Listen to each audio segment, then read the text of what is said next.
Okay. So art in early civilizations, age is a term used to describe a period of history when stones were used. So the term conjures an image of men and women dressed in skins, huddling before a fire in a cave. So, though prehistoric humans would not necessarily possess the complex rational capabilities to tell their story through written records, because during that time ay wala pang form of writing. And yung mga accounts, mga artifacts in the form of cave paintings, yun ang ginamit nilang mga storytellers, yung mga cave paintings nila. Okay? So, to talk about prehistoric art, there is a need to situate them within the context of the three periods. Ito yung Stone Age, ito yung culture which spans roughly about 14,000 to 2000 BCE. Followed by the Paleolithic, ito yung mga late years of the Old Stone Age. And the Mesolithic, ito yung Middle Stone Age. And of course, the Neolithic or New Stone Age. So, yung Stone Age natin nahahati ito sa mga sumusunod nga. Yung Paleolithic, Paleo means old, and lithic is stone. So kaya tinawag na Old Stone Age. And then yung Mesolithic, ito yung Middle Stone Age, and the Neolithic is the New Stone Age. Okay. So, sabi nga, it represents the earliest form of human expression. Yun yung prehistoric art. Providing a glimpse into the lives and beliefs of our ancient ancestors. So nakikita natin kung paano ba namumuhay ang ating mga ancestors during that time sa pamamagitan ng kanilang mga cave paintings, sa pamamagitan ng kanilang art. So this fascinating period spans a vast timeline encompassing the Paleolithic, Mesolithic, and Neolithic eras. From cave paintings to intricate carvings. So, prehistoric art serves as a testament. Ito ay nagpapatunay sa creativity and symbolic thinking of early human communities. Okay. It emphasizes how such art offers insights into the lives and beliefs of ancient humans. The reference to the Paleolithic, Mesolithic, and the Neolithic periods highlights the broad timeline covered by prehistoric art. Okay? So, prehistoric art, such as yung mga cave paintings, mga carvings, mga sculptures, is believed to represent early human attempts to communicate and to record events and also to express their cultural and spiritual beliefs. So these artworks often depicts mga animals, mga hunting scenes, and mga abstract patterns din reflecting the environment. Yung lifestyle nila ay nakikita rito. And of course, yung symbolic thinking of the people who created them. Okay, yung Paleolithic era known for cave art like those found in Lascaux, France. Example nito yung Venus figurines. Ito yung figurine ng isang healthy woman, na nagre-represent ng fertility because during that time fertility is very important. Kasi kokonti pa ang mga tao ng mga panahon na yon. So, para sa kanila, mas beautiful yung malalaki ang mga, matataba yung mga tao. Malalaki yung mga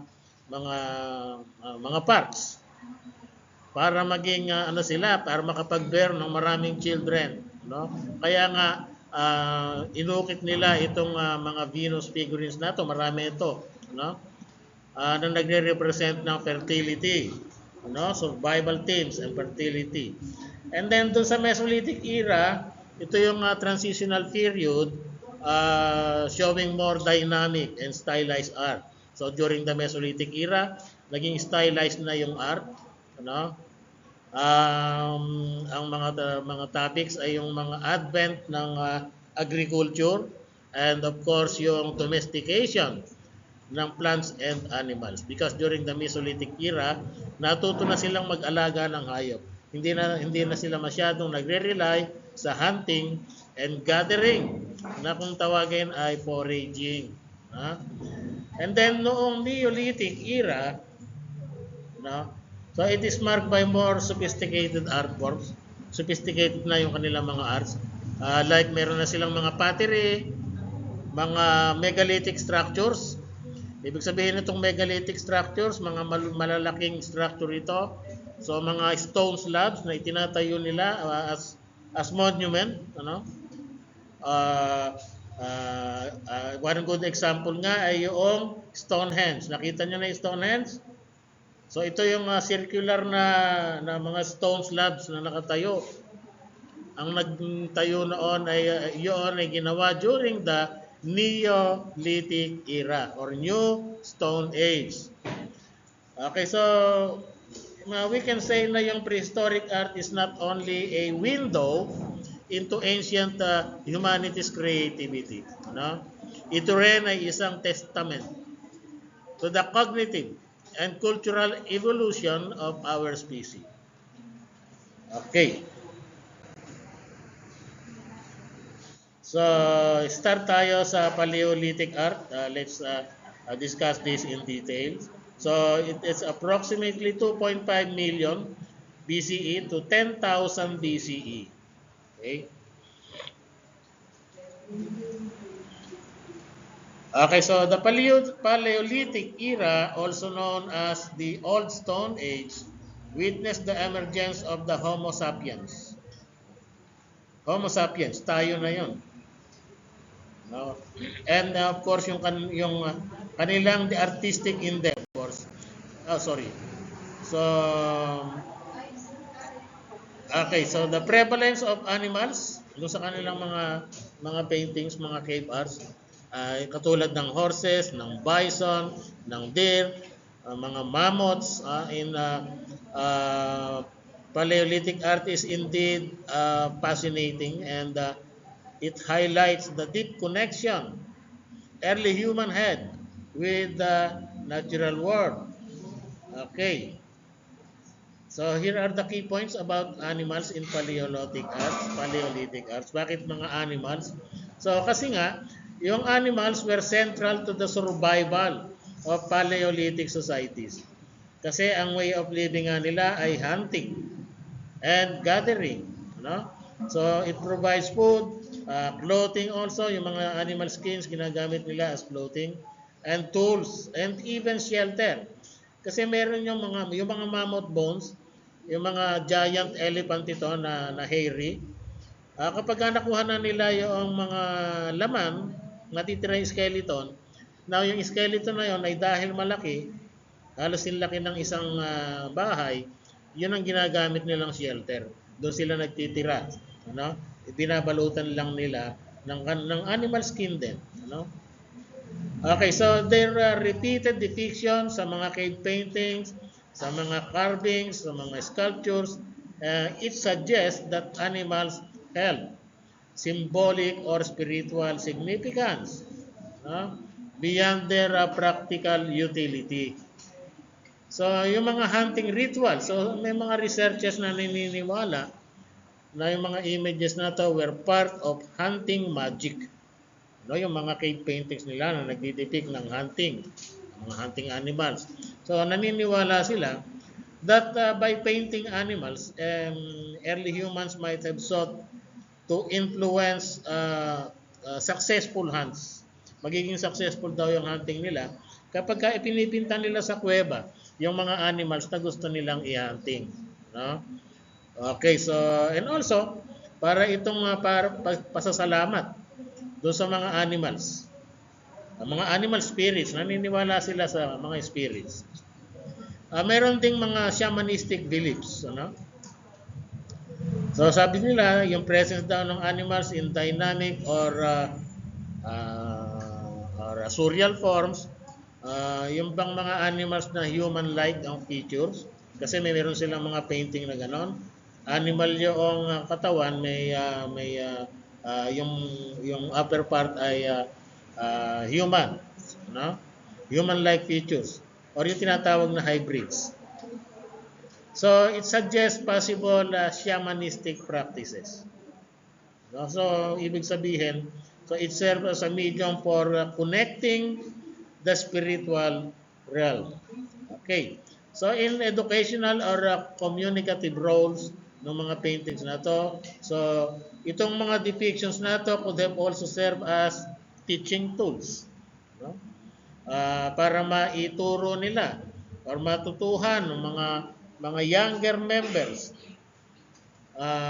of the group about animal behavior, ano, kung paano ba yung mga migration, no? Kasi yung migration ay ano yan, may time yan. No? Within a year, may time of migration. So, dapat alam nila kung kailan ba magma-migrate ang mga animals. No? Kasi kung during migration, sama-sama sila eh. Mga migration pattern. Or yung mga pwede rin maituro dito sa mga paintings na to, yung mga hunting techniques. Diba? Okay. So, maraming klase ng depiction na pinapakita nila doon sa kanilang mga cave painting. May mga detalyado at may mga accurate portrayals. Nagpapakita ito ng early humans, keen observation skills. Okay. Okay, so saan pa makikita ang mga art na ito? So, it was found deep within the caves. Katulad nga nung na-discover sa Lascaux, France. Ano? Okay, so yung mga cave paintings na to ay nasa kaloob-looban ng mga kuweba, wala sa labas. So parang nagiging inaccessible sila. So ito ay nagpapakita ng kanilang ceremonial importance, sagrado sa kanila, no? Okay. Next. Okay, handprints. So many cave features handprints created by pressing hands against the wall and then blowing pigments over them. No? Yung imprints ng kanilang kamay. So gagawin nila, magchuchu sila ng mga vegetable matters na may color, and then ipe-press nila yung kamay nila sa cave walls, and then ibubuga nila yung chinuchu nila na colors. So may imprint yung kanilang kamay doon. Yung tinatawag na handprints.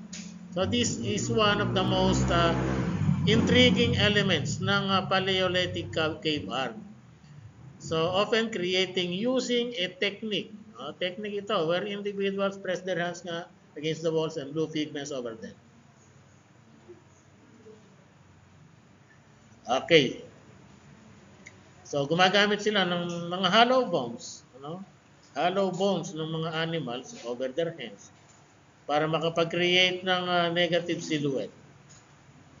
So anong mga pigments ang ginagamit nila? So gumagamit sila ng ochre, charcoal din, and then white chalk. So ginamit 'yan sa mga imprints. Okay? Mga notable examples. So ito na nga yung Lascaux cave paintings sa France, So this is a UNESCO World Heritage Site.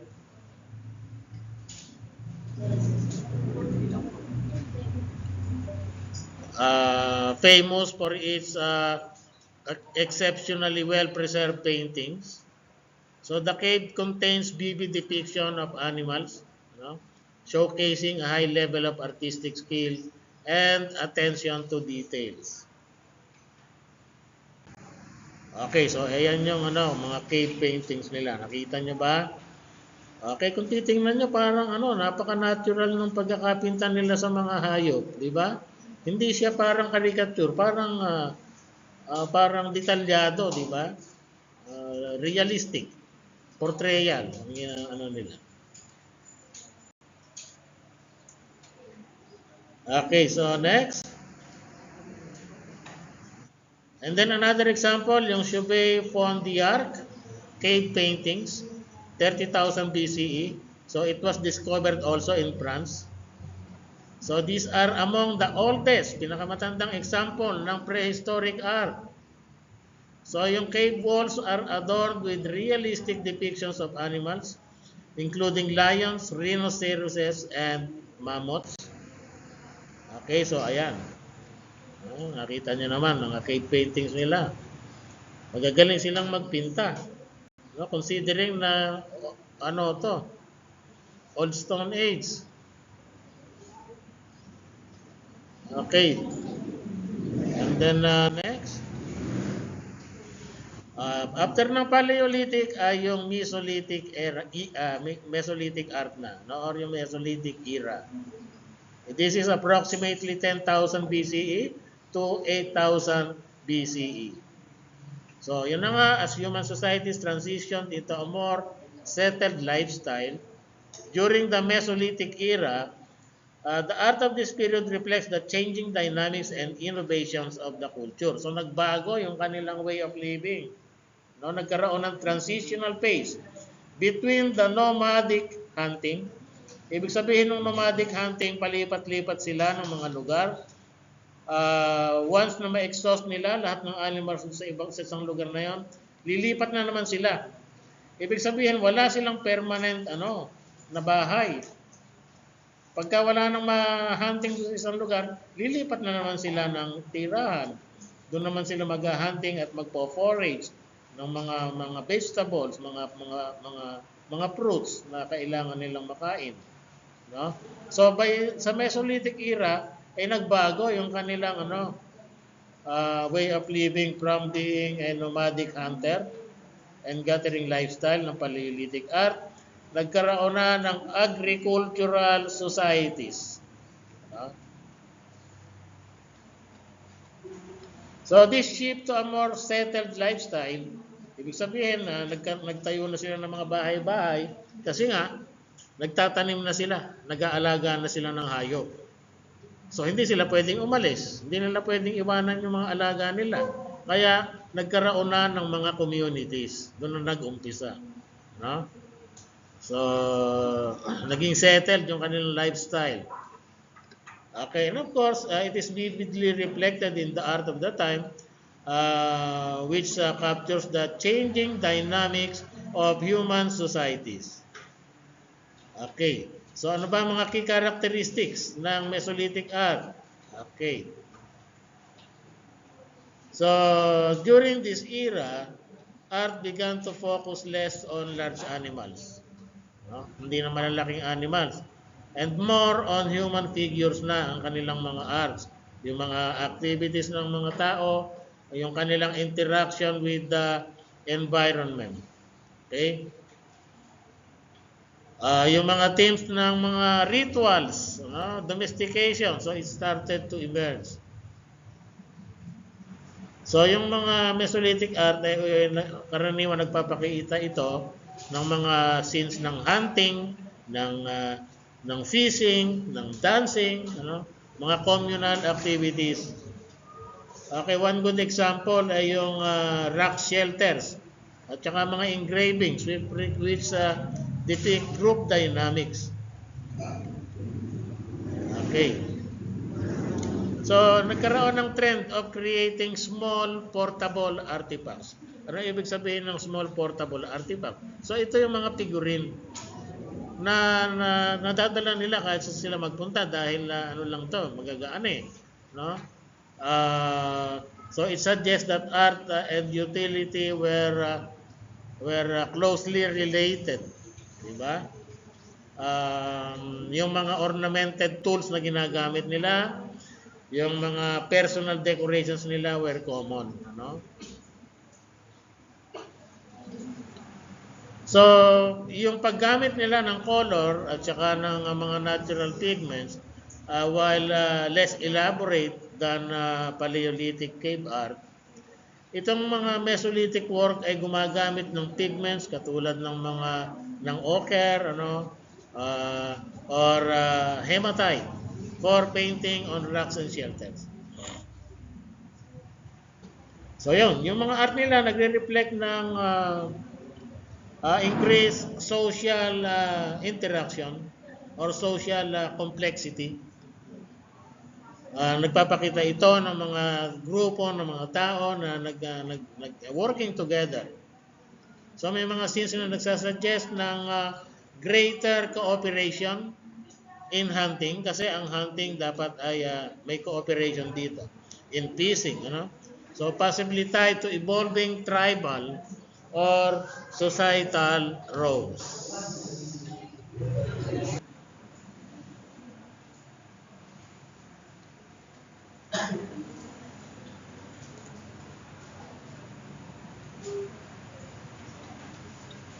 Okay. So characteristics. Number one characteristic is transition to a more settled lifestyle. So the Mesolithic period witnessed a shift towards settled communities as humans began relying on domesticated plants and animals. So this transition also influenced artistic expressions, and of course the types of materials used. And the number two, portable art. So here, the artifacts from Mesolithic era include mga maliliit na sculptures, carvings on bone and antler tools, and of course, mayroon ding mga pottery. So these portable artworks are indicative of a more mobile yet organized lifestyle. Okay, so one example is the Tebiek figurines. So it was discovered on the island of Tebiek in France also. So these small female figurines are made of antler. Alam niyo ba yung antler? Ito yung usa malaki ang kanilang mga horns, no? Maraming pasikot-sikot yung kanilang mga horns, no? And they are believed to have had ritualistic significance also. So the craftsmanship displayed in these figurines nag-highlight ito ng artistic capabilities ng Mesolithic societies. Okay. So next. Okay, another example is the swimming reindeer. So it is a remarkable example of upper Paleolithic art created around 11,000 BCE during the late Magdalenian period. So this intricate carving made from mammoth ivory. Okay, yung mammoth ivory, ito yung tusk ng mammoth. Yung mammoth is a hairy elephant. So it highlights the artistic sophistication and the connection to the natural world of early humans. So yung material and technique na ginamit dito, they are carved from a single piece of mammoth ivory. So the artifact demonstrates exceptional skill in using hard natural materials for detailed representation. Siyempre may mga tools na silang ginagamit dito. So yung use of fine tools to create yung mga precise na details. Kung makikita nyo naman sa example, detalyado, di ba? So yung bodies and swimming posture, it reflects the artisan's advanced craftsmanship. Advanced na yung kanilang craftsmanship. And subject and realism. Okay, so the sculpture depicts two reindeer. Dalawang reindeers to na magkasunod. Isang male tsaka isang female in the act of swimming. Tatawid sila ng isang ilog. This is a natural behavior observed during seasonal migration. Kasi yung mga deers na to nagmamigrate from time to time. So they have to cross rivers. Okay, so kaya nga itong swimming reindeer na to ay idinitik sa kanilang sculpture ng mga Mesolithic society. So napaka-accurate ng carving nito, no? Meron nagpapakita to ng understanding ng animals anatomy, and of course yung kanilang movement. So ang size nito ay it is relatively small, no, maliit lang, emphasizing portability, meaning you can bring it anywhere, likely due to nomadic lifestyle of its creators. So despite its size, yung detail ay extraordinary. May mga features such as yung texture ng kanilang fur, ano? Yung mga balahibo nila, and of course yung graceful curve ng kanilang animal bodies. So ito ay na-discover sa Montastruc, France. No? Montastruc, France in the 19th century. Okay? Okay, next is the Neolithic era. Approximately 8,000 BCE to 2,000 BCE. So this was a transformative period marked by the rise of agriculture. No? So umuunlad na yung kanilang agriculture, and of course yung domestication of animals, at nakapag-develop na sila ng mga permanent settlements, permanent houses. No? Kaya this advancement influenced the art of the time. No? Ka-influence ito sa kanilang art, resulting in an expansion of artistic expression beyond the earlier cave painting. So may mga artwork na sila na outside sa mga cave. Okay, so let's explore Neolithic art in detail. So nagkaroon ng transition from materials, so ephemeral materials na katulad ng stone, ng clay, and wood. Gumagamit na rin sila nito, no? Aside from mga antler bones at saka yung ivory from mammoth. Okay, nagkaroon ng focus on practical objects. Okay, nagkaroon ng focus sa pottery at saka yung mga design ng tools na ginagamit nila, as well as monumental architecture and symbolic artworks. So they started to build structures na malalaki, monumental, parang mga mga ritual sites nila, mga megaliths. Okay, and mga symbolic artworks. And then dito rin nagkaroon ng emergency yung pottery. Okay, so Neolithic pottery was both, of course, functional and decorative. Yung mga pottery nila ay may mga design adorned with intricate geometric patterns. May mga zigzag lines along the surface of the base, or mga stylized animals. So yung pottery nila ay hand-shaped, using early forms of the wheel. Yung nakikita natin sa paggawa ng pottery, mayroong wheel silang ginagamit. Pinapaikot nila to para ma-form nila yung kanilang So it showcased technical and artistic skill also. And then of course nga, nagkaroon na ng mga malalaking structures. One good example nga ay yung Stonehenge na nasa England. And then another one, yung Göbekli Tepe sa Turkey. They are iconic Neolithic artworks. So anong function ng mga Neolithic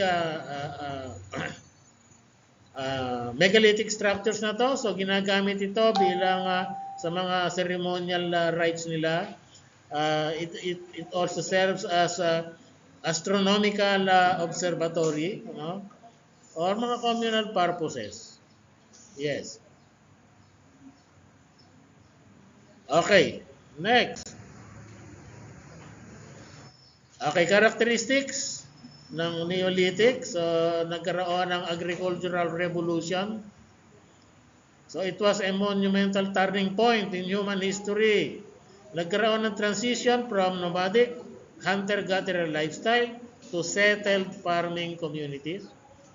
Okay, so and it fundamentally reshaped societies, di ba?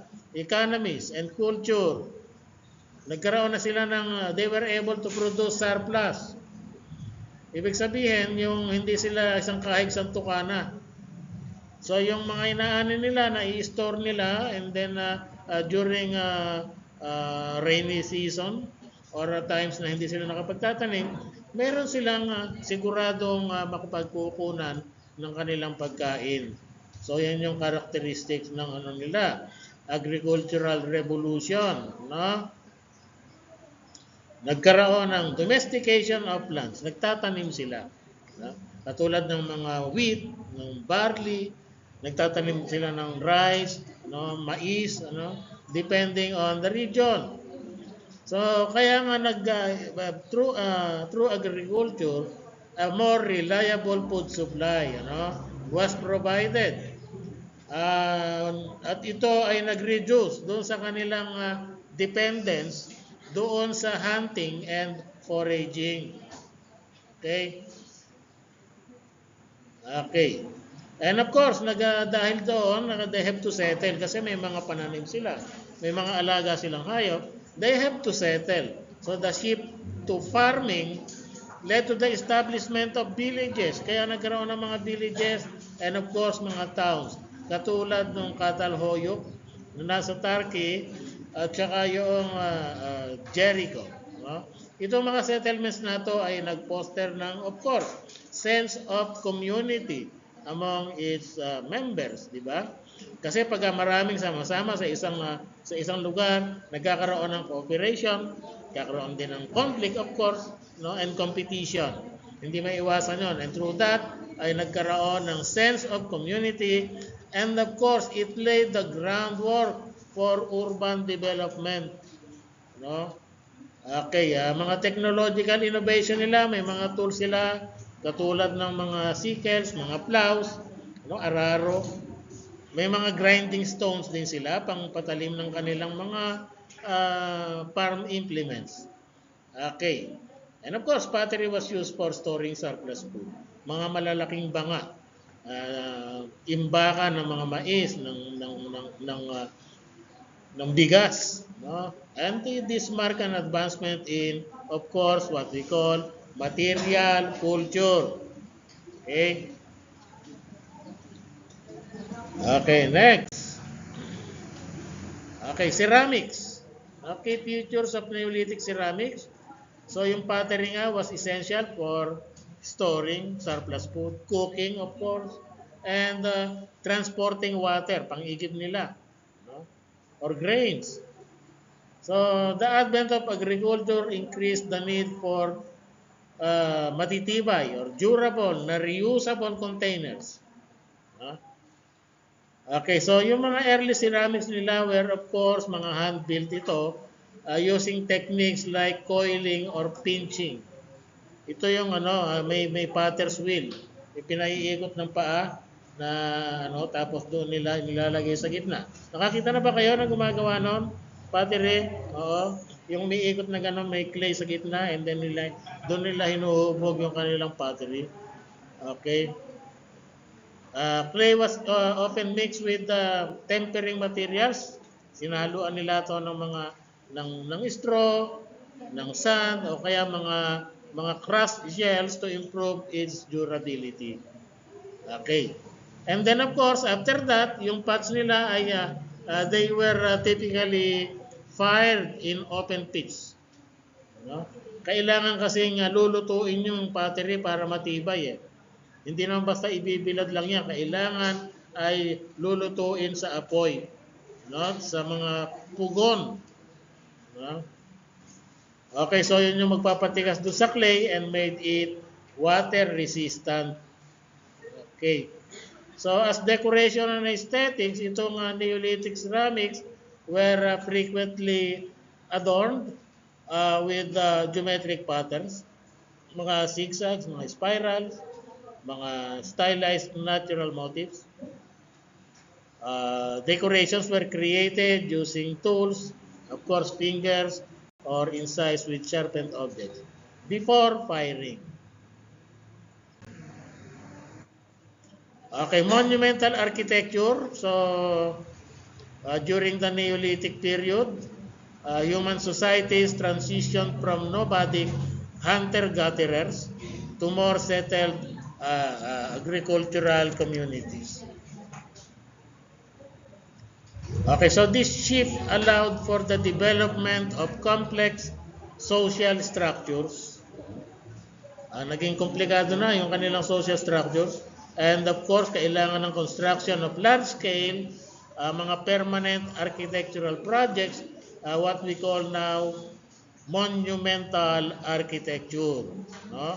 So ano ba ito? So they built various types of megalithic structures. Pag sinabing megalithic, malalaki.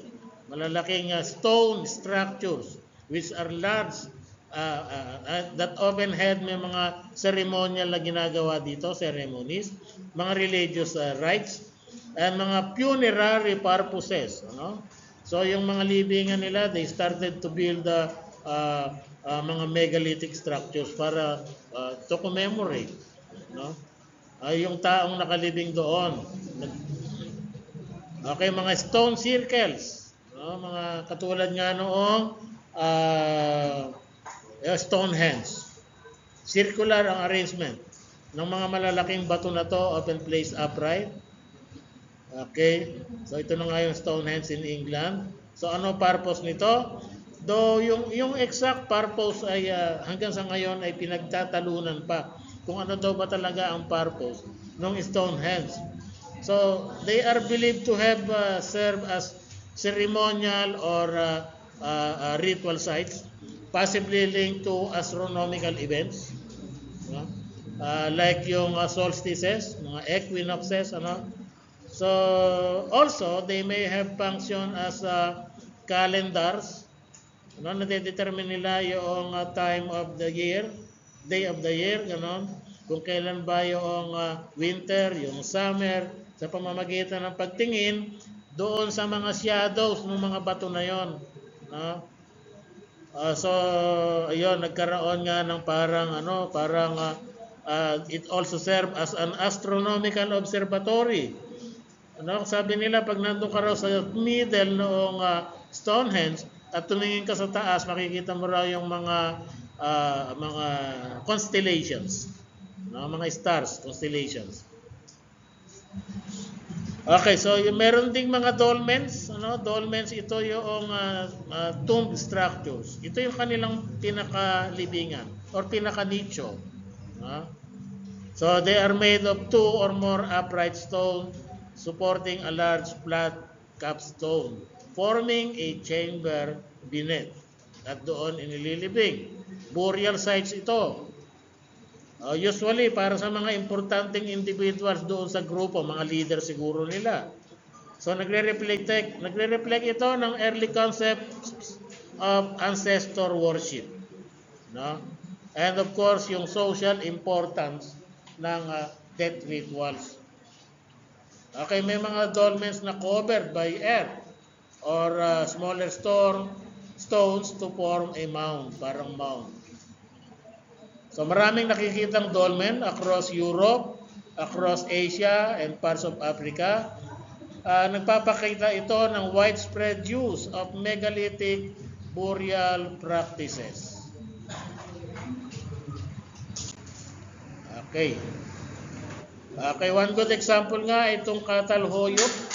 So located in present-day Turkey ito.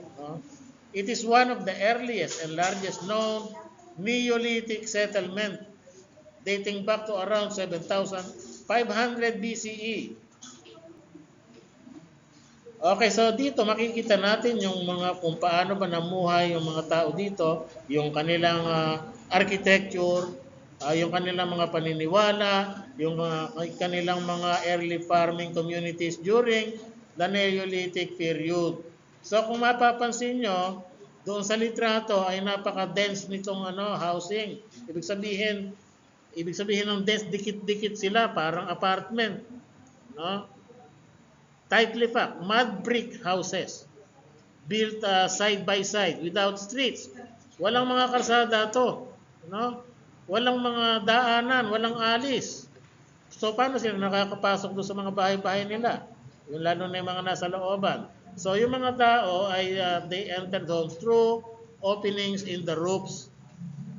So, ibig sabihin, halimbawa, nasa gitna yung bahay mo, tatapak ka sa bubong ng mga bahay. Yun ang pinaka naging alin nila o pinakadaanan nila, yung mga bubong ng bahay. At ang entrance ng bawat bahay ay nasa bubong. No, doon sila bababang ganon. So, ganon yung katalhuyok. No? So, may mga ladders. And of course, yung communal living dito, itong layout na to ay parang nagpapakita ng highly cooperative society. Ibig sabihin talagang they cooperate with each other. Okay? May mga shared walls sila, parang apartment. Diba? Shared yung walls. May mga dingding lang ang pagitan. Diba? Ibig sabihin ito ng isang close-knit community structures. No streets. Between houses. Okay. And then of course sa loob nun may mga murals. Mga intricate murals o yung mga painting na malalaki sa mga walls. Decorated with paintings and reliefs. So, of course, itong mga artworks na ito ay nagdidepict pa rin ng mga animals such as bulls and deers. Okay, nagdidepict din, nagpapakita rin ng mga hunting scenes, mga geometric patterns, and abstract symbols. Okay. Okay, another example is the Stonehenge, of course, nasabi ko na kanina, located in England. One of the most iconic megalithic structures in the world. So, binubuo ito ng malalaking upright standing stones naka-arrange sa circular pattern. No? Okay.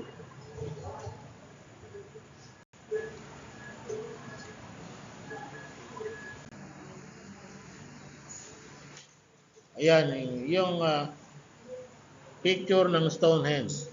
No?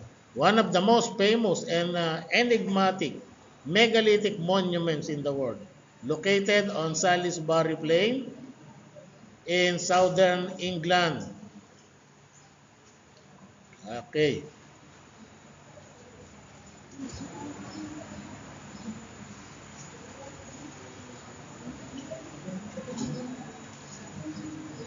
Okay. Next. Okay, so in conclusion, we can say that prehistoric art serves as a vital link to our ancestral past. Okay. Offering a visual narrative of humanity's journey from nomadic hunters to settled farmers.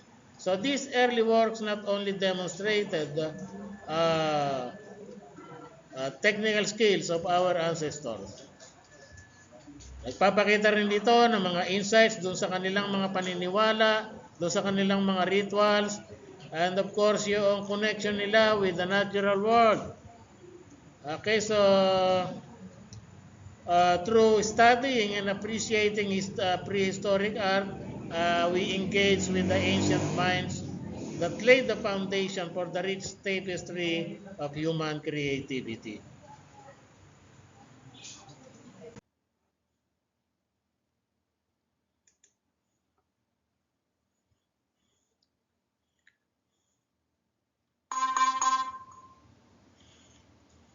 Okay, good morning. So we will continue with the discussion.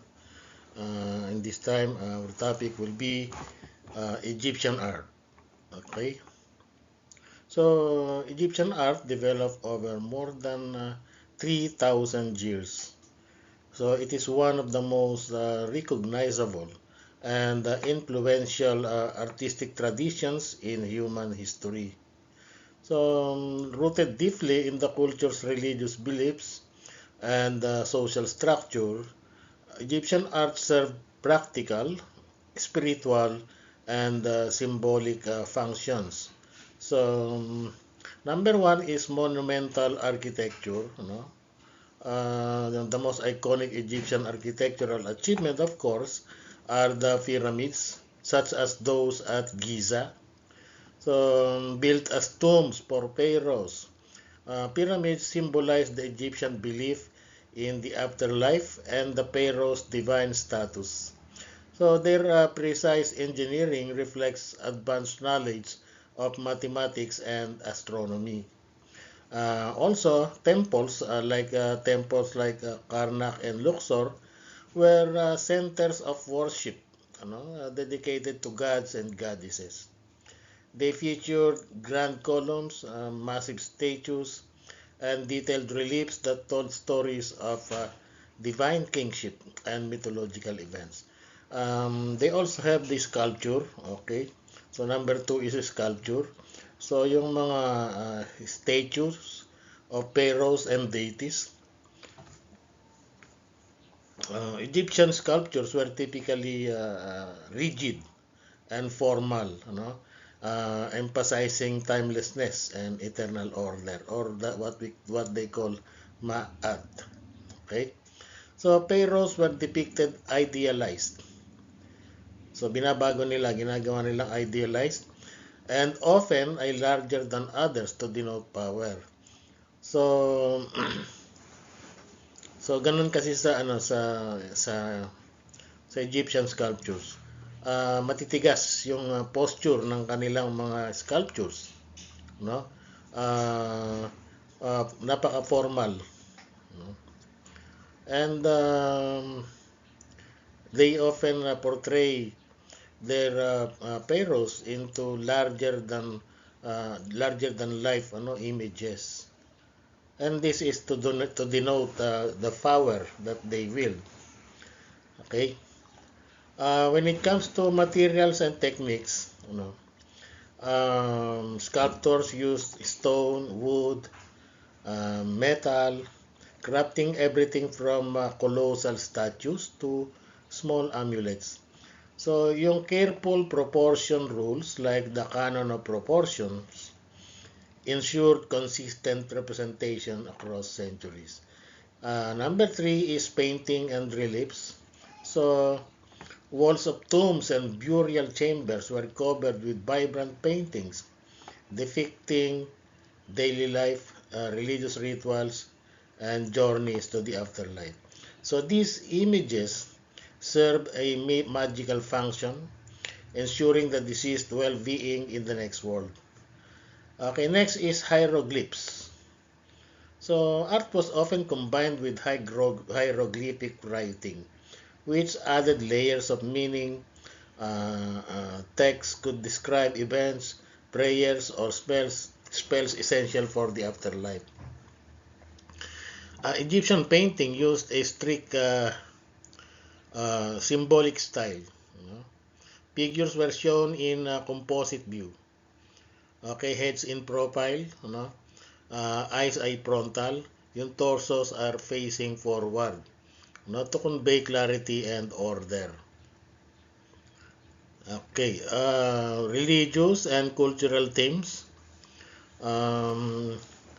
Afterlife, sa afterlife, much of Egyptian art focuses on the afterlife, reflecting beliefs that life continued beyond death, and that proper rituals and offerings were vital.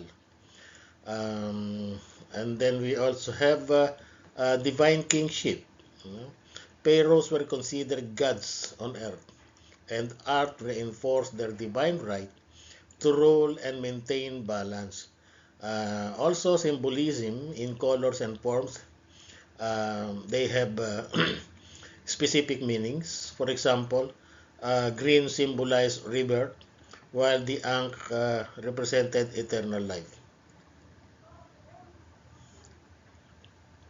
So, Egyptian art influenced neighboring cultures and later civilization, including the Greeks and Romans. So, it emphasizes on order, symbolism, and the integration of art with writing, set standards for religious and political art. Okay, so Egyptian art is much more than decoration. Ano? It is a complex visual language that communicates beliefs, power, and cultural values. Its monumental scale, meaning napakalalaki ng kanilang mga work of arts, yung mga sculptures nila, mga statues nila, and even in architecture, yung kanilang mga pyramids, ay it has symbolic depth. And technical mastery offers insight into one of history's most remarkable civilizations.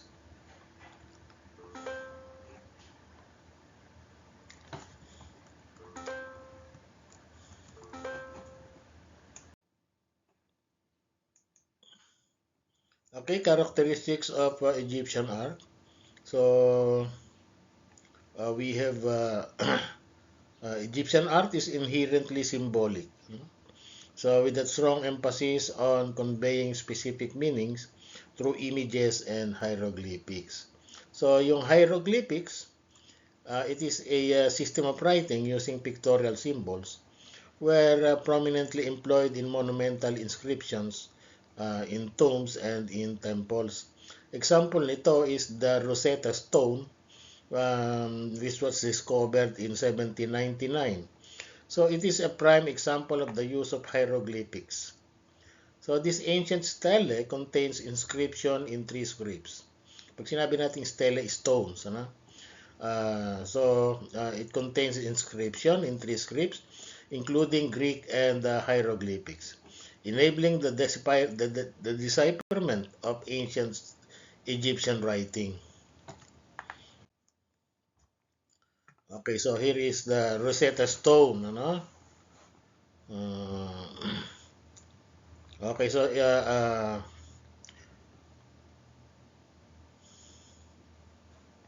so this ancient stele contains inscription in 3 scripts nga, including Greek and hieroglyphics, enabling the decipherment of ancient Egyptian writing. So because of these stones, ay nabasa nila yung mga ancient Egyptian writing. So it serves as the basis for their alphabet. No? So this stone inscribed with a decree. Ito isang decree or kautusan issued at Memphis in 196 BCE. And it played, sabi ko nga kanina, a crucial role in deciphering ancient Egyptian hieroglyphics. So the stone provided the key to understanding hieroglyphics, unlocking a wealth of knowledge about ancient Egyptian and culture. Okay, stylized and symbolic representation. Okay, so kung makikita nyo, Egyptian artists develop a distinctive and highly stylized approach to representing the human figure, which was deeply symbolic rather than focused on realistic depiction. So this artistic style was closely tied to cultural and religious beliefs. Okay, so about order, eternity, and the proper way to represent the world. Okay, so we have here a composite view, or what we call twisted perspective. So one of the most characteristic features is the composite view, also known as twisted perspective. So in this approach, the head and the legs are shown in profile or side view, kung mapapansin nyo, naka-side view, providing the clearest outlines of these parts. Now, the torso is depicted frontally, yung katawan, frontal. No? Ibig sabihin, nakaharap yung katawan, displaying the chest and shoulders directly. So, kung mapapansin nyo, kung saan nakaharap yung ulo, yung head, doon din nakaharap yung feet nila. And then pero yung katawan nila ay nakadiretso, nakaharap. So this combination was not a mistake. Ito ay isang deliberate choice, para ipakita yung most recognizable and the meaningful aspects of each body part, which create a complete and clear depiction. No? Kasi kung puro frontal lang gagawin nila sa head, ay hindi nila makukuha yung profile. Ano? At saka doon sa feet, mag-iiba ang nun pagka frontal mo ipinaint ang kamay mo, di ba? Ang paa mo. So, kaya ang ginagawa nila para maipakita nila yung mga detalye ay ginagawa nilang side view. And mas madali nga namang ipinta pagka ganon, di ba? Hindi mo na kailangan ng knowledge ng perspective. No? So, this technique can be seen throughout Egyptian tomb paintings and reliefs where figures appear both natural and idealized. No? Pag sinabing idealized, parang binabago nila. Ano, hindi siya makatotohanan, ano? Parang nagiging cartoonized, idealized. So okay, so yung mga Egyptian art ay pinaprioritize kasi nila yung clarity, yung order, at saka yung permanence over naturalism. Okay.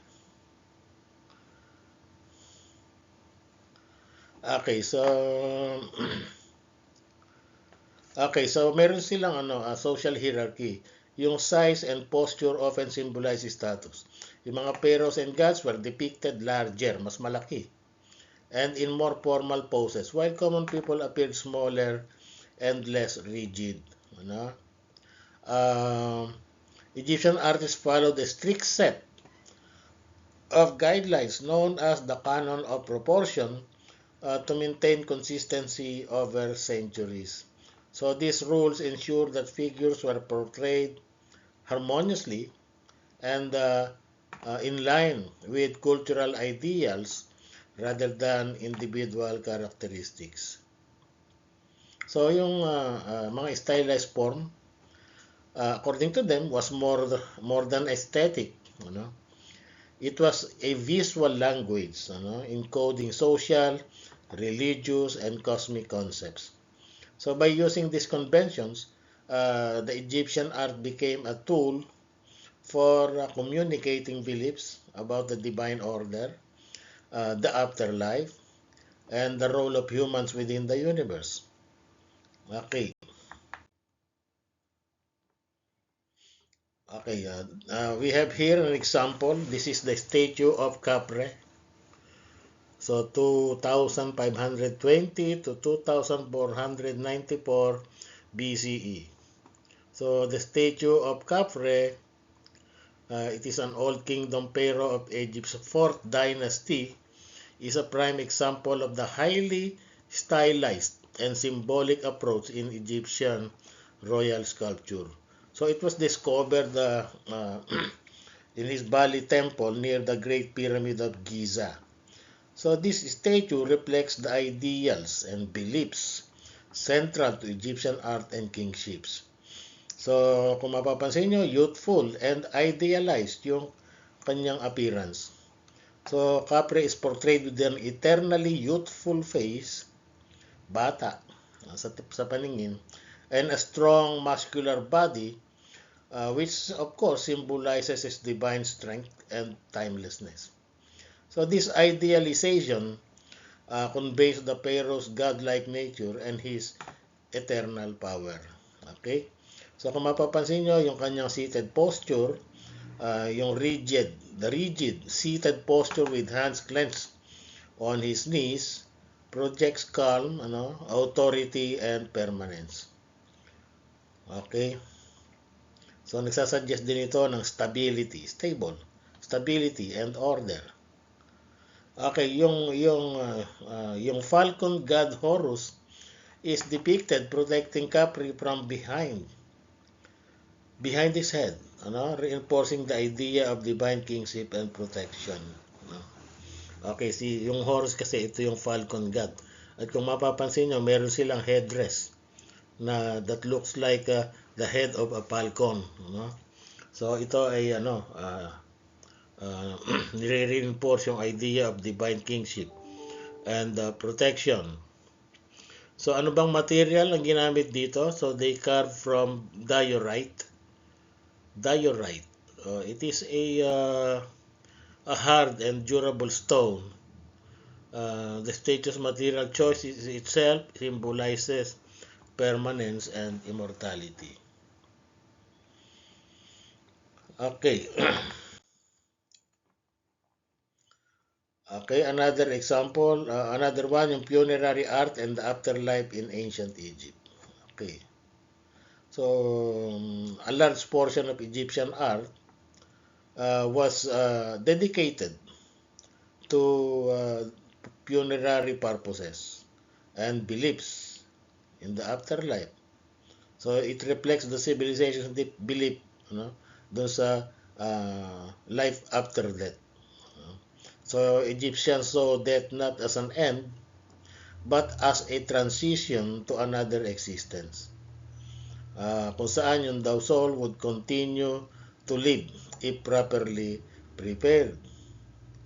So, kaya nga nagtatayo sila ng mga elaborate tombs, no?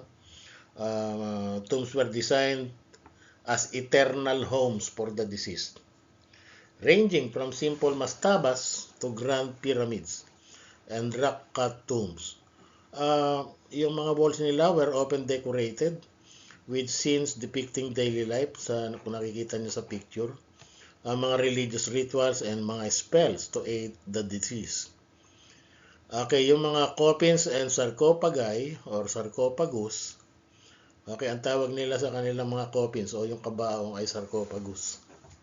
Okay, coffins were richly decorated with protective symbols, mga prayers and images of gods para daw ma-safeguard yung body and the soul of the deceased habang nagtatravel ito doon sa afterlife. They often featured hieroglyphic texts from the Book of the Dead. Okay, itong Book of the Dead, isa itong collection of spells and instructions for navigating the afterlife. Okay, so kasamang inililibing with the dead, yung kanilang mga jewelry, okay, may mga pagkain na maaari nilang gamitin sa paglalakbay daw, mga tools, mga statues, all intended to provide comfort and sustenance in the next world. Okay, so here is example yung the Tomb of Tutankhamun, So the Tomb of Tutankhamun, a relatively minor pharaoh of the 18th dynasty, became world famous after its discovery in 1922 due to its almost intact conditions and extraordinary wealth of funerary art and treasures. Okay, napaka-rich ng mga decorations, The tomb's wall are covered with vivid paintings. Asa picture yan. Through the afterlife, his encounters with gods, and protective spells. Okay, yung kanyang coffin ay gold, made of gold. And then of course, meron din siyang suot na death mask. Okay. So yun, yung innermost made of solid gold, showcasing the pinnacle of Egyptian funerary craftsmanship. Yung kanyang iconic gold death mask, o yung maskarang ginto, with inlaid semi-precious stones, it symbolized divine protection and royal power.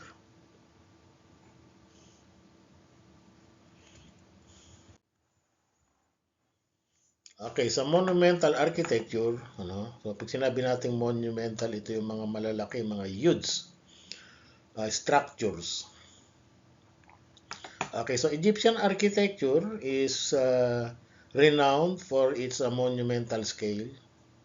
Precise ang kanilang mga construction, and napaka-symbolic ng grandeur.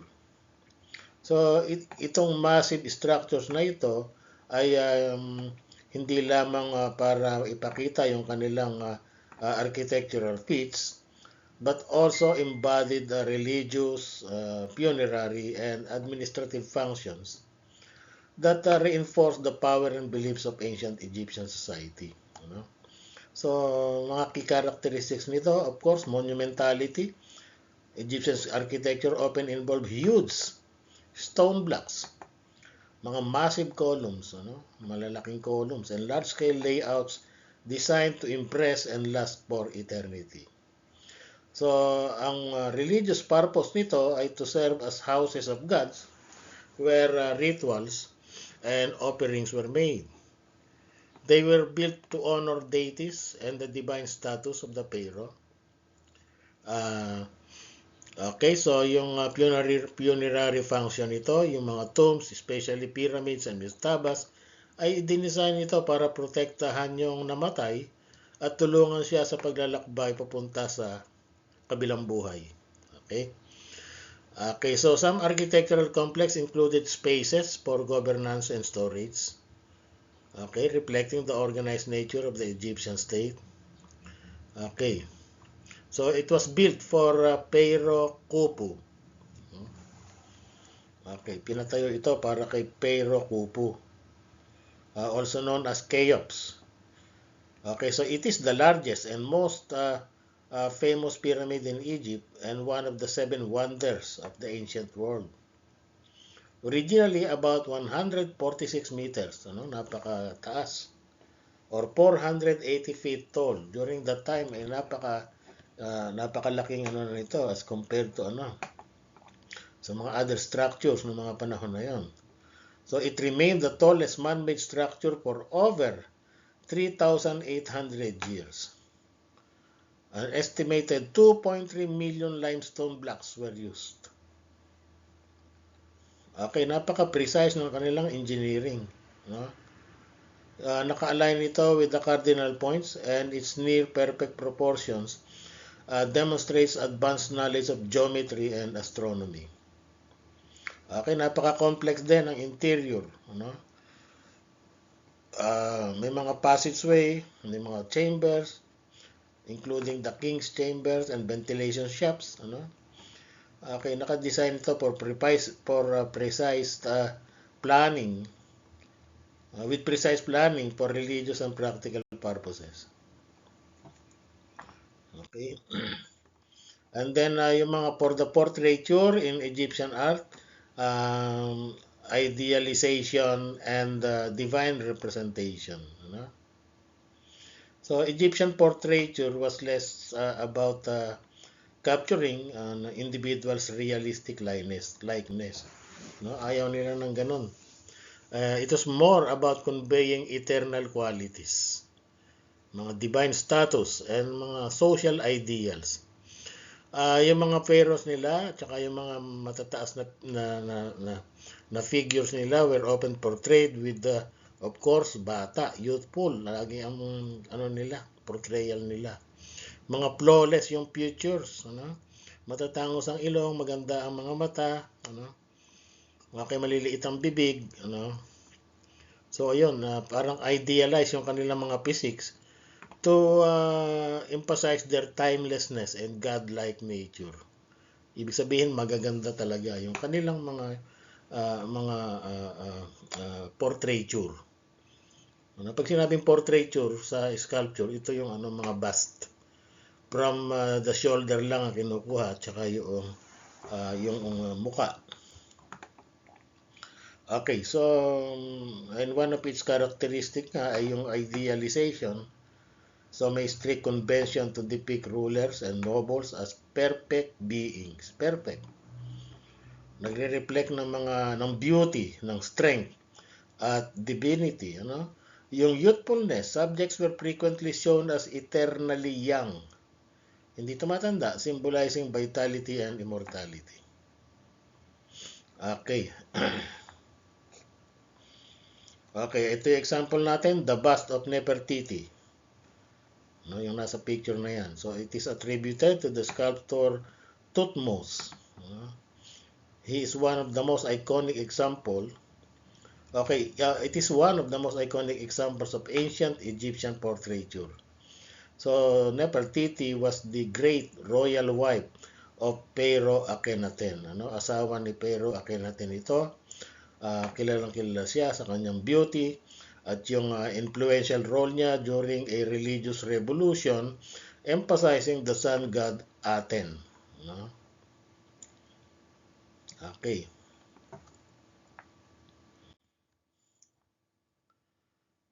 Okay, use of sunken relief. No?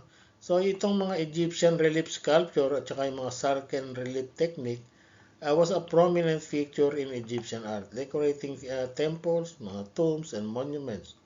And one distinctive method employed by Egyptian artists was the sunken relief, sunken relief technique, which involves carving images into the stone surface, creating a recessed outlines rather than raised forms. So nakaukit, kapag sinabi nating sunken relief.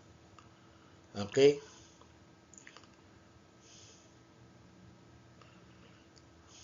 Okay. So because the carved lines were recessed, yung sunken reliefs were less susceptible to weathering and erosion,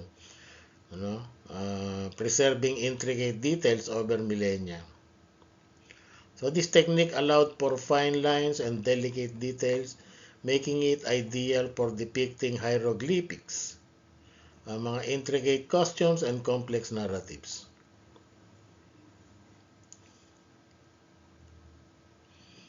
Okay. One good example nga, yung Temple of Karnak. No? Yun yung nasa picture. So it is located near Luxor. It is one of the largest and most significant religious complexes in ancient Egypt, renowned for its extensive relief decorations.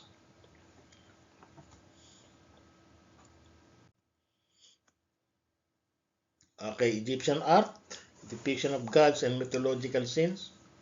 So, Egyptian art is of course rich with depictions of gods, mga Diyos ang pinidepict nila, mga goddesses, mga mythological scenes that played a crucial role in religious and ceremonial life.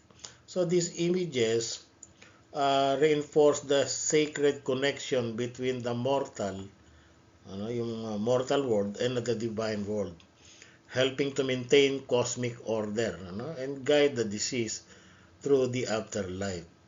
Okay. So yung mga artworks depicting deities and myths were integral to rituals, temple worships, and funerary practices. Okay, so so each god or goddesses was associated with specific symbols, attributes, and colors, making their identities instantly recognizable. Okay, so one good example is the Papyrus of Ani. Yan yung nasa picture na naman. It is one of the most famous and richly illustrated example of the Egyptian Book of the Dead. It is a collection of spells, mga dasal, mga chants, intended to guide the deceased. Okay, so in his travel papunta sa afterlife. Okay, so the papyrus is a long painted scroll featuring vivid scenes of Ani. Alam niyo ba yung scroll? Ito yung made of parchment or made of animal skin na nakarolyo ito, nakaroll. And then kapag babasahin ay lang i-roll mo lang, roll out mo. And then pagka binitawan mo, it will automatically roll in, Okay. So it is a long painted scroll featuring vivid scenes of Ani. Ani is a scribe. Ang scribe ay ito yung mga nagsusulat, tagasulat ng kanilang mga activities. So si Ani, yun yung scribe, ang pangalan niya Ani. Okay. Okay, so mga deities nila, yung mga gods as Osiris, ito yung god of the afterlife. Sino pa ba? Si Anubis, God of embalming and protector of the dead. No? Marami silang mga gods and goddesses.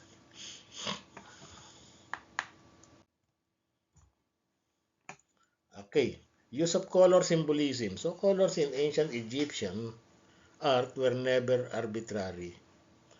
Okay, so they held deep symbolic meanings that communicated complex ideas about life, about death, divinity, and power.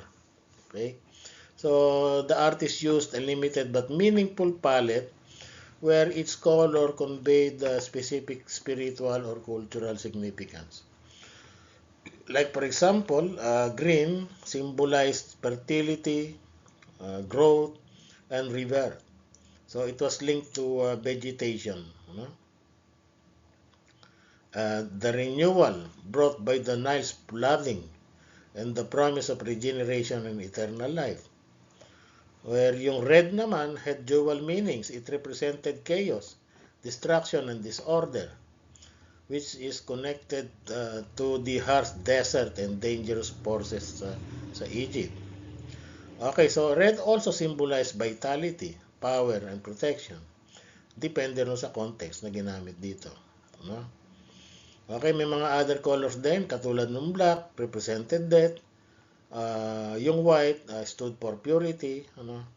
Yung blue for symbolizes sky, of course, water, and creation. Okay? So, one example ay yung Narmer palette.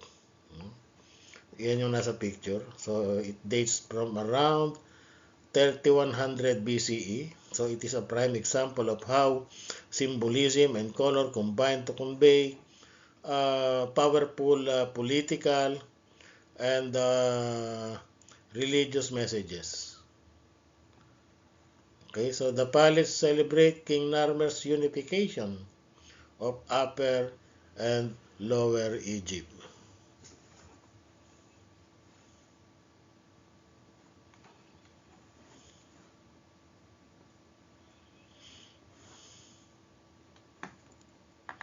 Okay, next. A notable example, the Great Sphinx of Giza. Symbolism, so the Great Sphinx with the body of a lion, and head of a Pharaoh. It is the head of Pharaoh Khafre. Okay, it is known as the Great Sphinx. So it is one of the ancient Egypt's most iconic monumental sculpture, carved from a single massive limestone sa Giza Plateau. It features the body of a powerful lion combined with the head of Pharaoh Khafre, blending human intelligence with the strength and majesty of the lion. So it is a symbol of divine protection. Okay. The lion's body symbolizes strength, courage, and protection. The human head, especially that of a pharaoh, represents wisdom, authority, and divine kingship. Okay?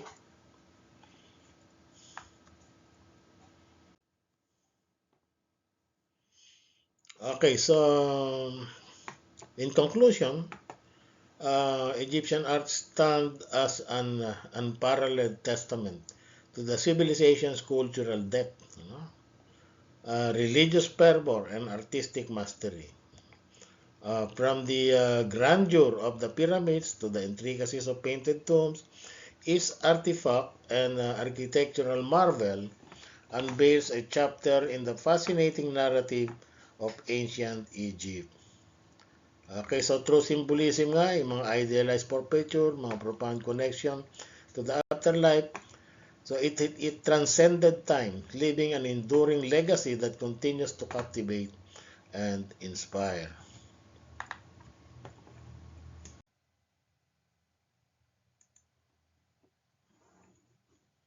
Okay, so next topic will be Greek art, a triumph of aesthetics, philosophy, and idealism. Okay, so this discussion will explore key characteristics of Greek art and delve into notable examples, that continue to shape our understanding of artistic excellence. Okay, so philosophy, a triumph of aesthetics, philosophy, and idealism. So Greek art, developed over many centuries, stands as a monumental achievement in human creativity, blending beauty, intellectual inquiry, and cultural values. It evolved through distinct periods: the archaic, the classical, and Hellenistic, each reflecting changing social, political, and philosophical currents.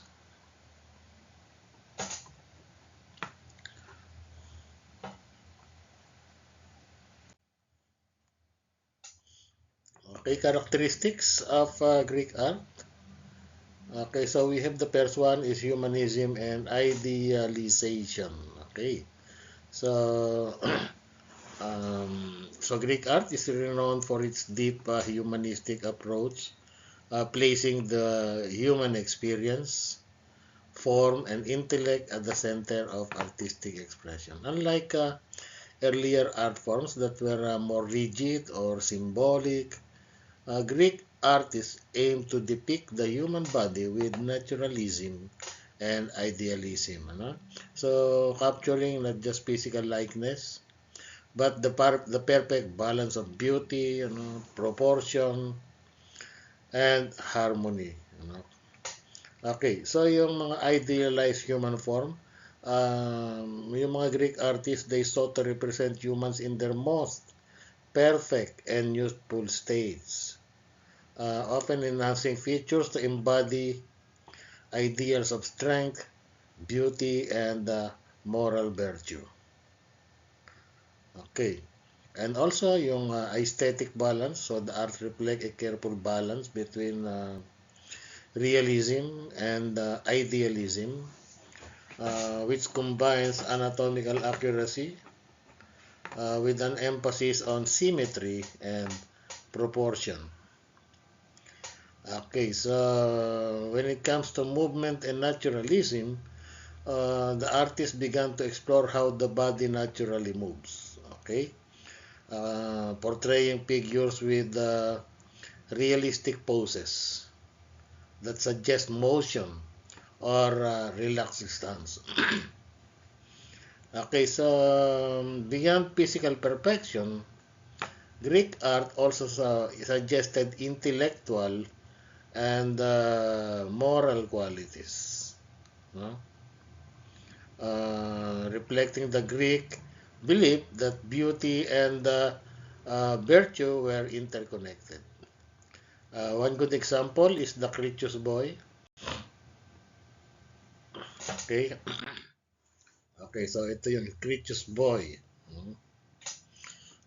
So it represents the transitional phase between archaic and classical art. So the sculpture showcases a newfound emphasis on naturalism, and anatomical accuracy, marking a departure from the stiffness of earlier archaic figures.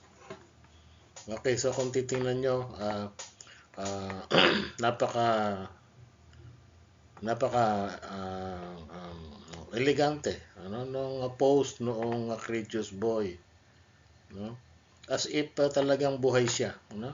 So yung right foot niya, although it was destroyed already, ay nakahakbang, no? Hindi katulad ng ibang mga sculpture, like for example the Egyptians, na nakatayo lang, stiff na stiff, walang movement, walang suggestion ng movements, no? Whereas dito sa Greek, ito nga Critius boy, nagkaroon nato ng sense of movement yung kanilang mga sculpture as if in real life, Okay. Okay, so yun. So they revolutionized the representation of the human body in art by developing contrapposto, So ito yung pose na sinasabi ko kanina, a pose that mimics the way, ginagaya yung body, yung natural balances, how the body naturally balance its weight. So this innovation marked a shift from rigid, katulad nga ng mga Egyptians, mga frontal poses of earlier periods, to more dynamic and lifelike yung mga forms. So yung contrapposto became a defining feature of classical Greek sculpture, which emphasized realism, balance, and harmony. So in this stance, the body's weight is borne on one leg, as if in walking, Okay, while the other leg, the pre-leg, is relaxed. So this creates a slight tilt in the hips, of course, and shoulders, introducing a sense of movement and naturalism. So this technique allowed the artist to depict the human body as it appears in motion or rest, adding depth and vitality to their work. So it also reflects the Greek ideals of balance and proportion. So contrapposto embodies the harmony between opposites, di ba? Yung tension and relaxation, movement and stillness. Okay, resonating with the Greek pursuit of order and beauty. Another example, the Doryporos, or the spear bearer, by Polykleitos. So it is crafted by Polykleitos, which exemplifies the contrapposto stance and classical Greek ideals of proportion and balance. Okay. Okay, so dito, the Doryporos stands with one leg bearing the weight, the other relaxed. Ganun yung contrapposto. And the torso slightly rotated, So this creates a natural S-curve in the figure, showcasing the harmony between tension and relaxation. Okay, architectural innovation, orders and temples. So Greek architecture introduced the three classical orders. So we have the Doric, the Ionic, and Corinthian. So each with, of course, distinctive columns and proportions. Ito ay inintroduce sa mga templo na dedicated to deities and exemplify the Greek pursuits of architectural perfection. One good example is the Parthenon. Okay.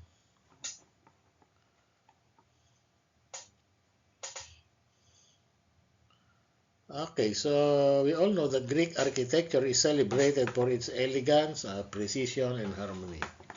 And it epitomized in the development of the three classical orders.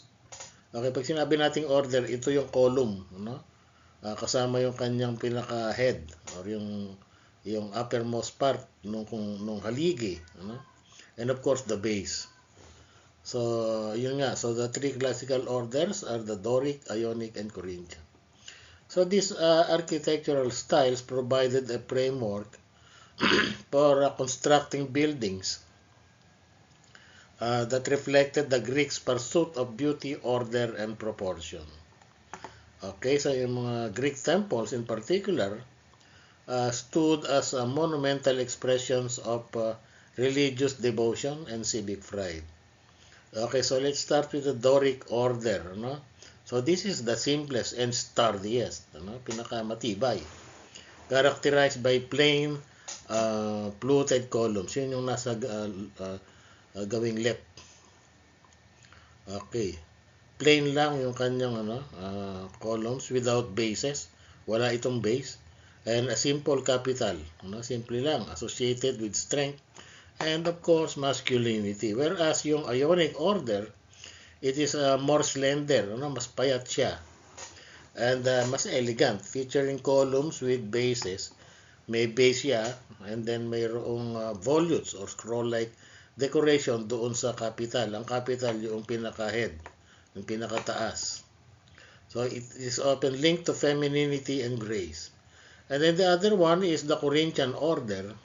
This is the most ornate, ano, marami siyang mga details, ano, with slender columns, payat yung columns niya, and capitals adorned with acanthus leaves. Okay. So yung acanthus leaves, ito yung laging isinusuot um,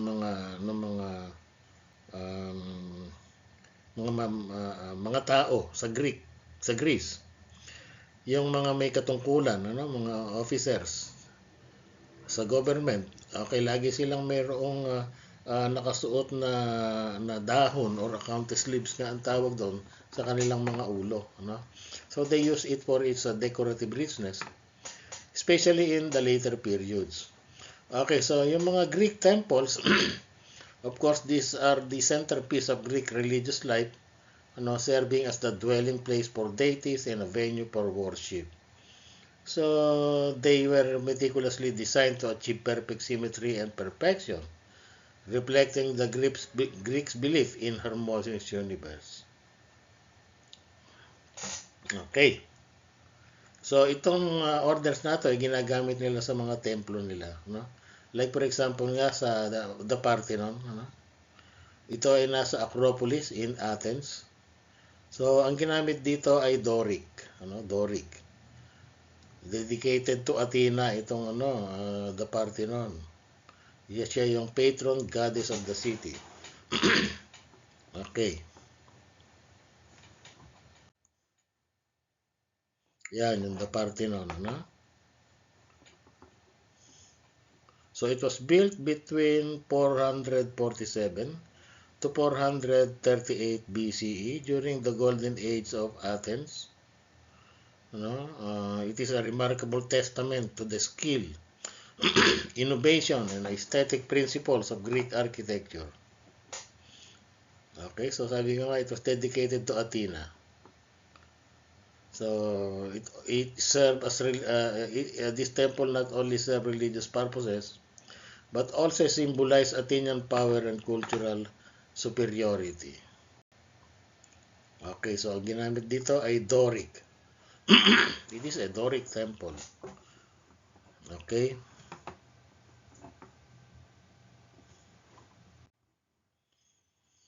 Okay, so pottery and red figure technique. So Greek pottery was not only functional but also a key medium for artistic and cultural expression. Okay, pottery played a central role in everyday life. Of course, ranging from storage and transport vessels to ceremonial and decorative objects. Okay, among the numerous innovations in pottery ay yung red figure technique, which stands out as a major artistic development. Okay, so it was developed in Athens around 530 BCE. This method reversed the earlier black figure technique. Okay, so figures were left in the natural reddish color of the clay while the background was painted black. So ito yung yung background ay black while yung mga details ay in kung ano yung color noong pottery, of course. Medyo orange yun or brown.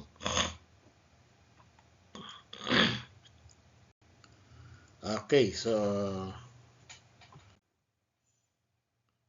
ayan yung example ng red figure. Okay, so the Sosias cup, a red figure calyx drinking cup, is attributed to the painter Sosias and the potter Eupronius. So the interior depicts Achilles.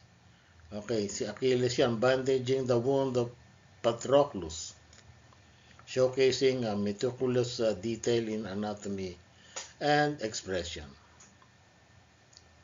Okay, kung mapapansin nyo, yung figure niya ay yung kung ano yung color ng pottery, and then yung mga background ay of course ginawang black, kaya kitang-kita yung mga images.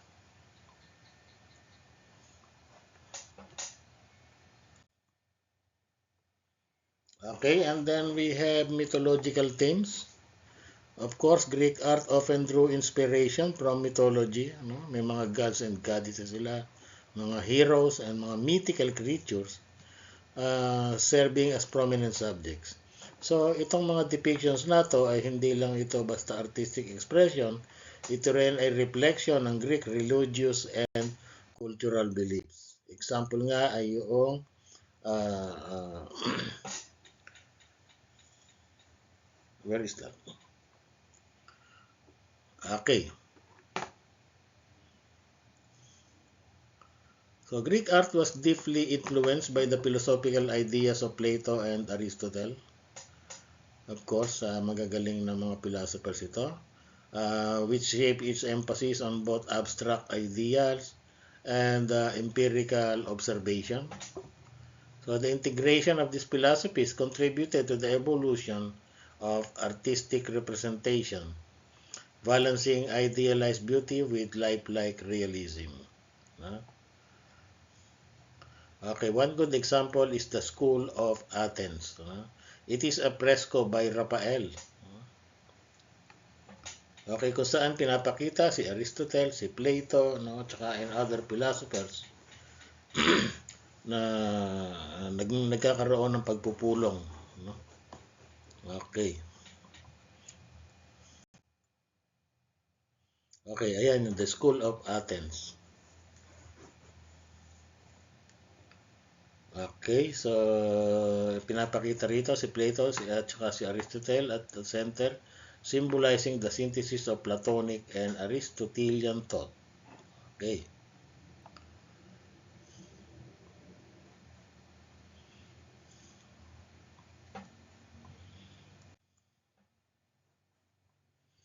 Okay, Hellenistic realism and emotion.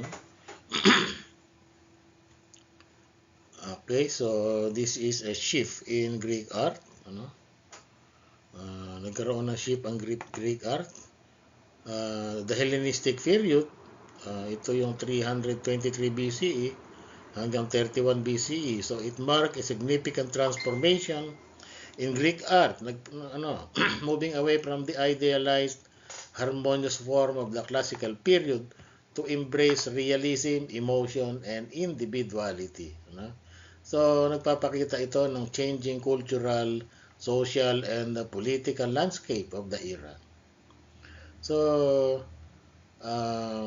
nagkaroon ng departure from idealism. So, classical art emphasized balance, symmetry, and the ideal human form. Sa Hellenistic art, nag-focus ito on capturing the diversity of human experience. Pinapakita nila yung pagiging vulnerable ng mga tao, yung pain, yung and intense emotion.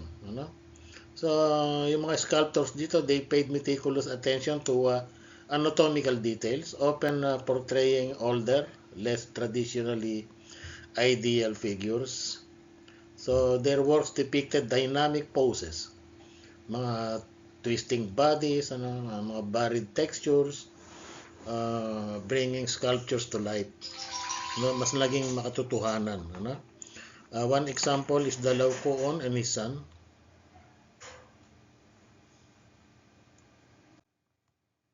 Okay, so ito yung example ng So, it is a Hellenistic sculpture depicting a Trojan priest saka yung kanyang dalawang anak being attacked by the sea serpents.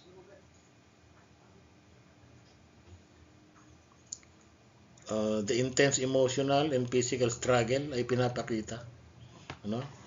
Dito sa kung titingnan nyo yung mga muscles nila, yung mga twisting ng mga body nila. Okay, so theater and dramatic arts.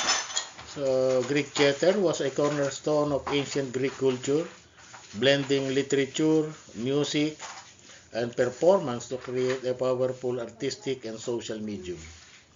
Originating in religious rituals dedicated to Dionysus, the god of wine and theater. Okay, so Greek plays often explore profound themes of human experience, morality, and faith. May mga tragedy which focus on serious themes such as human sufferings, mga moral dilemmas, and interplay of faith and free will. May comedy rin which offer the satirical or humorous takes on politics, society, and everyday life. So plays were integral to festivals like the City Dionysia, where playwrights competed for prestige. So theater functioned as both entertainment and forum for exploring philosophical and societal issues.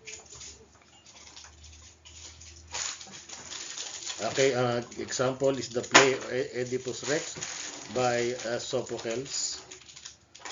Okay, itong Oedipus Rex, ano to eh? Ang story nito, yung si Oedipus, si Oedipus Rex ay masyadong na-in-love sa kanyang mother to the point na pinatay niya yung kanyang father, kasi nagseselos siya sa kanyang father. Para noon, and then naging wife niya yung nanay niya. Yun yung Oedipus Rex by Sophocles. Okay? Yun. Si Oedipus ay siya yung king of Thebes. Nagkaroon kasi ng prophecy that he will kill his father and marry his mother. So as the truth unfolds, Oedipus experiences profound suffering and ultimately blinds himself in despair. Yun na nga. So pinatay din niya yung kanyang tatay at and marry his own mother. Okay.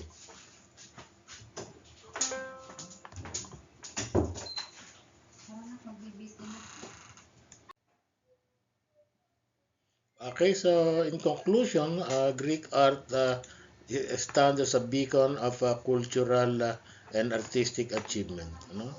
So it epitomizes the synthesis of creativity, philosophy, and technical excellence. Okay, so it spans centuries. It reflects the evolution of Greek societies from its focus on idealized perfection mula doon sa classical era to the emotive realism of Hellenistic period. Okay, so Greek artists and thinkers sought to harmonize beauty with intellectual and spiritual depth, making their art an enduring influence on Western culture. Okay?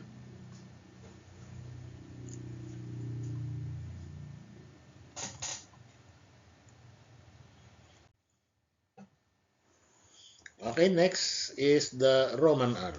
Okay, so Roman art, a tapestry of innovation, realism, and imperial grandeur. Okay. So, characterized by its adaptability, the art of ancient Rome absorbed influences from Etruscan, Greek, and Egyptian cultures, transforming them into a distinctive and enduring Roman aesthetics. So here we are going to explore key characteristics of Roman art and examine notable examples that showcase the breadth of artistic achievement during this period. Okay, characteristics of Roman art. Okay, so it showcases the realistic portrayal of the first Roman emperor. Okay, so si Augustus. Okay, so yung meticulous attention to detail ng Roman arts in the facial features and the attempt to convey the ruler's character is emblematic of Roman portraiture. Okay, the Colosseum. So it stands as an ionic symbol of Roman engineering. Okay, so they mastered the use of arches, domes, and concrete, creating monumental structures that serve a variety of purposes. So this colossal arena hosted mga gladiatorial contests and public spectacles, reflecting the importance of entertainment in Roman society. So it can seat some 50,000 spectators. Napakalaki, di ba? And meron itong shield from the sun. Meron itong retractable velorium or awning, retractable. And yung supporting mast nito nag-extend from corbels built into the Coliseum's top or attic. And then here, hundreds of Roman sailors were required to manipulate the rigging that extended and retracted the velarium. Okay, so ito ang naging, the Colosseum was the scene of thousands of hand-to-hand combats between gladiators, of contests between men and animal, and of many larger combats, including mga mock naval engagement. However, it is uncertain whether the arena was the site of the martyrdom of early Christians. Okay, frescoes and mosaics, so Roman interiors were adorned. Lagi itong may mga frescoes and intricate mosaics. So these decorative elements depicted a range of subjects from mythological scenes to everyday life. Okay, one good example nga is the Dionysiac mystery frieze in the Villa of Mysteries. So so it was in Pompeii, and is a captivating fresco cycle. It portrays a ritual procession associated with the cult of Dionysus, showcasing the Romans' fascination with the mystery. The Villa of the Mysteries in Pompeii owes its fame to the exquisite wall paintings that cover the walls of one of its reception rooms.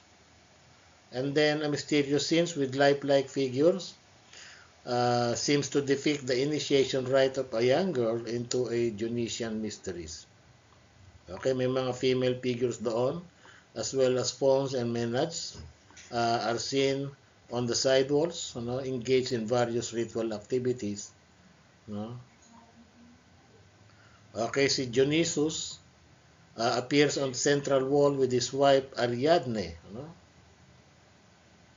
Okay, so the Villa of the Mysteries dates back to the 2nd century BCE but was given its current shape in 80 to 70 BCE. Okay, and then another one, the Ark of Titus. So, of course, Rome commemorates the military successes of Emperor Titus, including the siege of Jerusalem.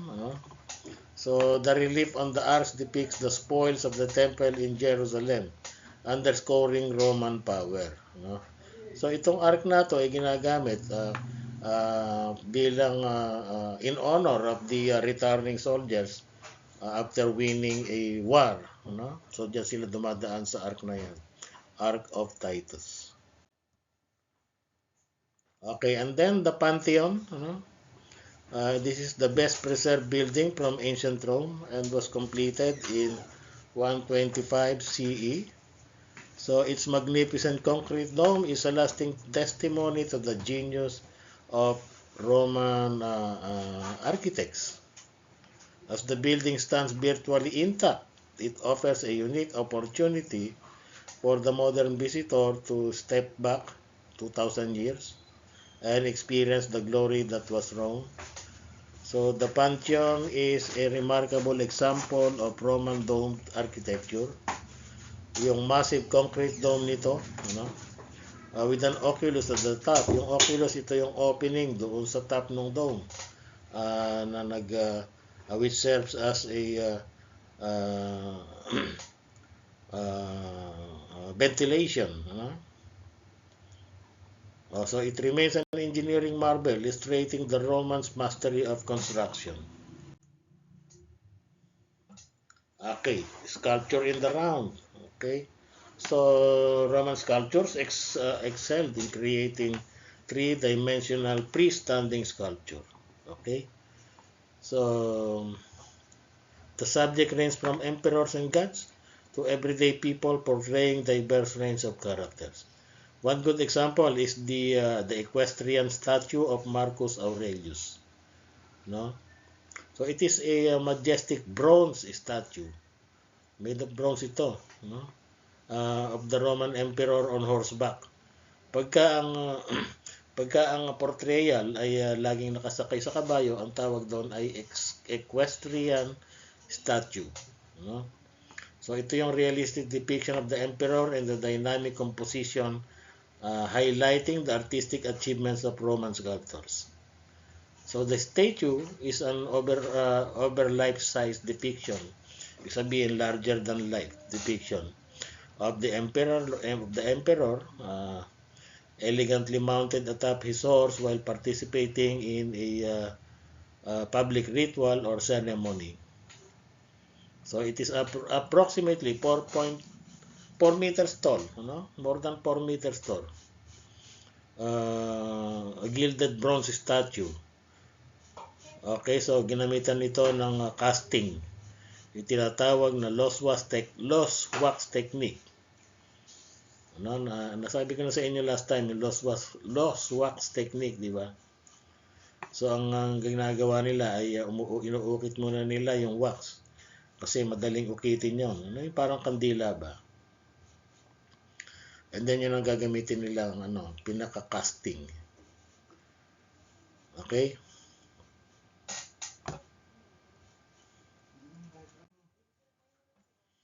Okay, when it comes to urban planning and engineering, Romans were adept urban planners, creating cities with well-designed streets, aqueducts, and public spaces.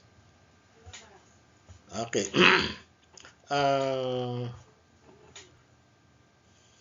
Example nito ay yung the city of Pompeii.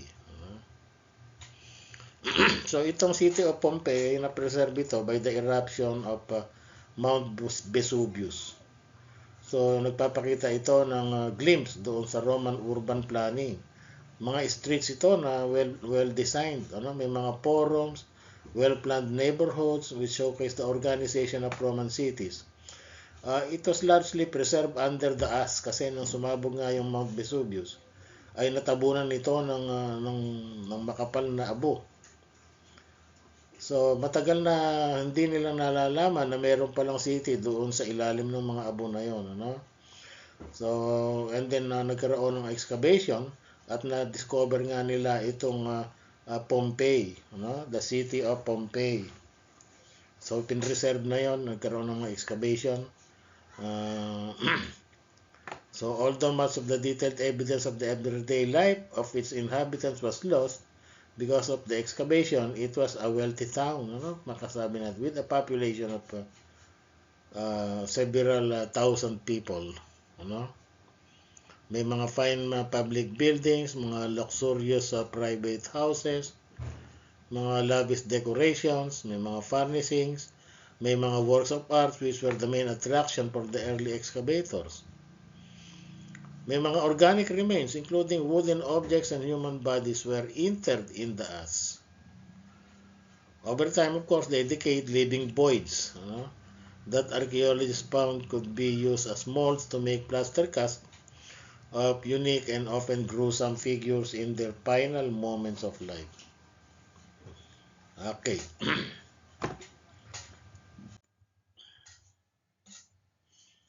Okay, numismatic art. Okay, so Roman coins were not just a means for currency, but also serve as a medium for artistic expression. Okay, emperors used coinage to convey political messages and portray their image. One example is the denarius of Julius Caesar.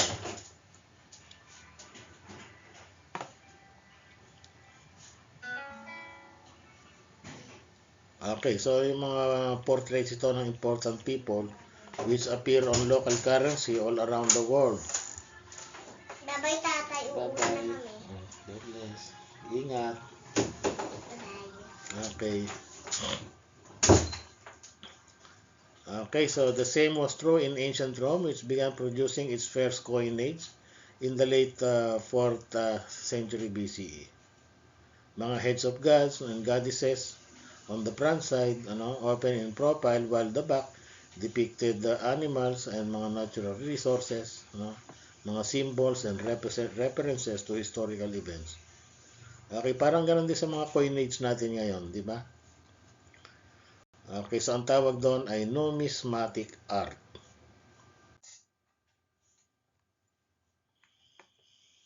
Okay, so Roman art with its diverse manifestation and innovation stands as a testament to the enduring legacy of the Roman civilization.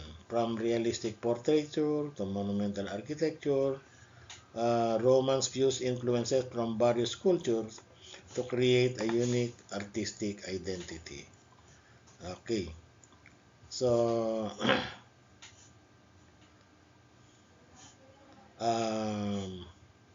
actually, yung Roman arts ay combination ng Egyptian, ng Romans, ng Egyptian saka ng Greek arts.